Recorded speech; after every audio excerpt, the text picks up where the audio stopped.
So it shouldn't be much of a surprise to you guys at this point that due to depreciation, you can pick up a nice used luxury car for just a portion of what it costs brand new. Unfortunately, that comes with some unplanned expenses, which we're going to discuss today. And because of those issues, the car was catastrophically depreciated. You guys gotta let me know in the comments what you think of my Ed Bolian impression.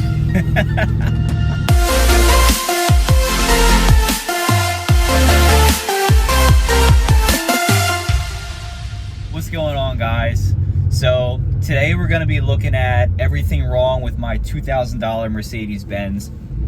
So my CLK is a 2001. I bought this car from a buddy a couple months ago, actually just about a year ago at this point. It's been a great, awesome car, super reliable. I actually bought this car, I told you guys this in a previous video, but I'll tell you again real quick. I bought this car in 2014 for about $8,000, which back then was about 10% of its original MSRP. Brand new, this car was about $75,000. I bought it for about $8,000, something like that, and the car had 60,000 miles on it. So I drove the car for 2 years. I put probably 25,000 miles on it. It was pretty much my daily driver. Sold it to my friend, and he drove way more than I ever did, and it's been extremely reliable for him as well. This car is just about to hit 155,000 miles as I'm filming this, and it's still just as reliable. And like I have previously stated, I bought this car from him for $2,000, which is a tiny fraction of the original MSRP. And the check engine light just came on a little bit ago, so we're gonna figure out everything that's wrong with this car and see if I'm just completely underwater on this car or if this is something I can fix.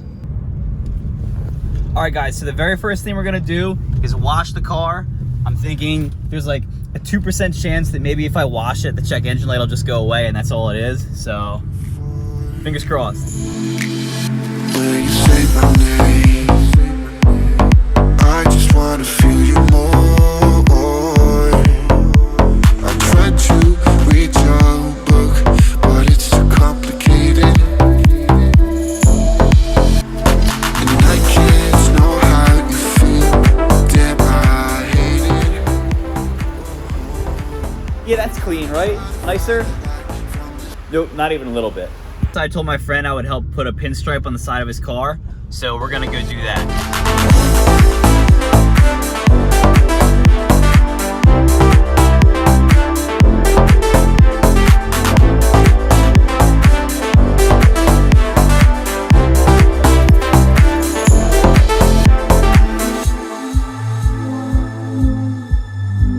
The smile of yours, I'll never sad no more.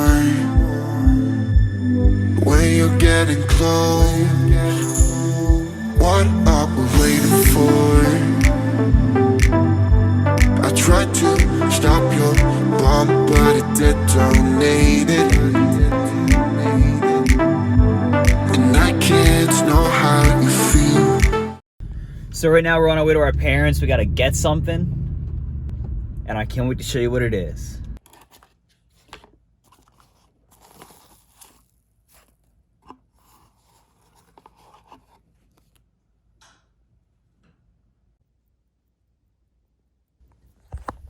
So this is probably the coolest watch you can get for under $100. This actually is not a sponsorship. I'm not gonna tell you guys even what this thing is, because I wanna be the only person wearing this thing.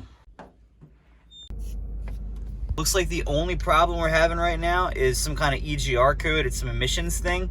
When I first bought this car the second time and it had an EGR code, I think it's the same thing. It could just be a vacuum line. It might be something that simple. This light's kind of been going on and off for the past couple months. So we're gonna go to the shop and we're gonna have a look at that.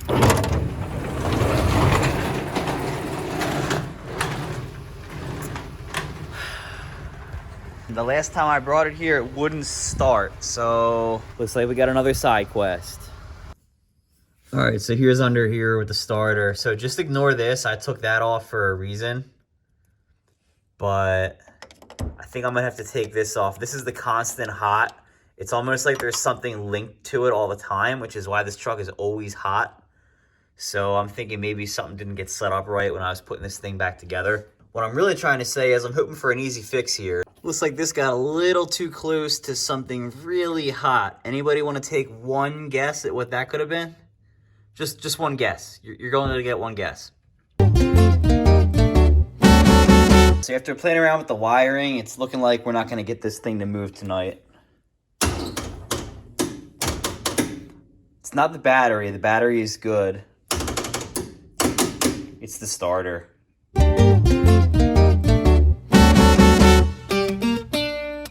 So it's not quite lining up, but luckily we can make it fit because I just have to cut that little stub. And then we should have a new starter in Betsy. We have technology. All right, let's see here. Got Bruce from the Slip Phantom channel. Nice. Broom. All right, broom. Woo. Let's see if a new starter fixed my truck. All right, good news for a change. That's cool. One shot, one chance, one move, one dance. One shot, one chance, one move, one dance.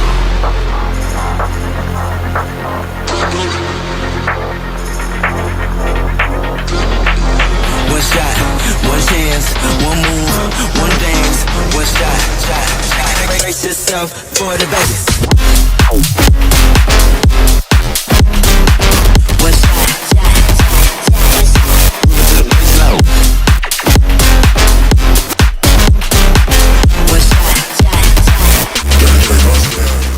Honestly, I didn't film it because it's boring, but this is our bad part. It doesn't respond to any voltage change. It's basically stuck closed. So yes. So we're going to put this back together just for now because I have to order the part. That way I can drive the car home because I don't want to take Ubers everywhere. All right, so just like I suspected, sadly, we did not get rid of our code tonight because that solenoid is stuck, I think, closed, and it's not allowing the EGR to open. So I'm going to clear this out, but it's probably going to come right back on unless somehow that miracle fluid I put in clears it out over the next couple days, which I doubt. All right, guys, that light is out. Bruce is behind me right now in his truck. So you guys should definitely subscribe to Bruce's channel. It's called Slip Phantom. I'll put the link in the comments. He puts some crazy stuff on his channel. Most of it's still correlated, but I don't know how to describe his channel, so you guys are just gonna have to kind of figure that out on your own. I hope this was a good video to give you guys some insight on the things you kind of have to deal with once you get into kind of like a higher tier of car, I guess. Because, you know, this car had an EGR code, but it wasn't the EGR itself that was actually broken. So depending on who you took this car to, you know, they're just gonna say, oh, it has an EGR code, just put a new EGR valve on and it's good to go. And as you guys saw a little earlier, the EGR itself is actually good. There's no problem with my EGR. The problem with this was that little solenoid. And you kind of have to figure out in your mind how all that all works. And if you don't understand how to do that, or like, you know, if your mechanic doesn't do that, it's gonna cost you a lot of money, it's gonna cost you a lot of time, and you're just going to be spending a lot of money that you don't have to spend. So you want to kind of think about how you approach the repairs that you make. And this is a lesson I'm still learning myself because, you know, when you're 16 and you don't know anything, you're just, you know, your first instinct, oh yeah, just throw money at it until we fix it. And, you know, maybe like for me at least, I was like impatient and all that stuff. All right, I think I lectured you guys enough. I hope you learned something from this video. Make sure you like and subscribe. I really appreciate all the comments you guys give me, and I like making these videos. I'm having a good time. So maybe tell some friends about this, all that stuff. My outro is out of order, but I don't care.